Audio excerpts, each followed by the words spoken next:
Kũgena kuwa President William Ruto nĩ orĩtie kanitha wa Presbyterian bũrũri-inĩ wa South Korea ũthiĩ na mbere na kũhoera bũrũri wa Kenya na nginya mabũrũri ma gĩtarũ kĩa Africa. President aheanĩte rĩtana rĩrĩ agĩtungata na etĩkia a kanitha wa Presbyterian wa Myung-sung bũrũri-inĩ wa South Korea. President anyitanĩire na etĩkia a kanitha ũcio arĩ hamwe na First Lady Rachel Ruto ũrĩa nake ũrĩtie kanitha ũcio ũthiĩ na mbere na gũtũma amisheni mabũrũri-inĩ matiganĩte ma gĩtarũ kĩa Africa arĩ hamwe na bũrũri wa Kenya. President Ruto arĩ icera-inĩ rĩa thikũ ithatũ rĩa kĩwĩra bũrũri-inĩ wa South Korea kũrĩa agĩte na gĩikaro na President wa South Korea Yoon Suk Yeol.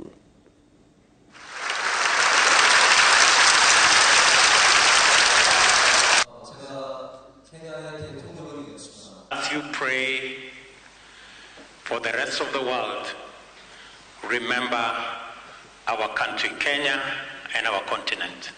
I am finally reminded of the words of Daniel 11:32 that say, "But those who know their God, they will do great exploits and they will be strong." In Kenya, you have many men and women of faith. And as I have said, you remember them.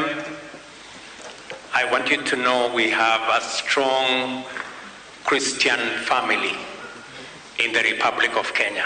I know you have sent these missionaries to many countries in Africa, but I saw Kenya was missing. So I'm here this evening to say, because of the great work that you are doing, I appeal that we do the Great Commission, and we are also requesting that you bring some of these great missionaries to our great country, Kenya. And we know that when the missionaries go, and like they did in the past, they brought the gospel of our Lord Jesus Christ.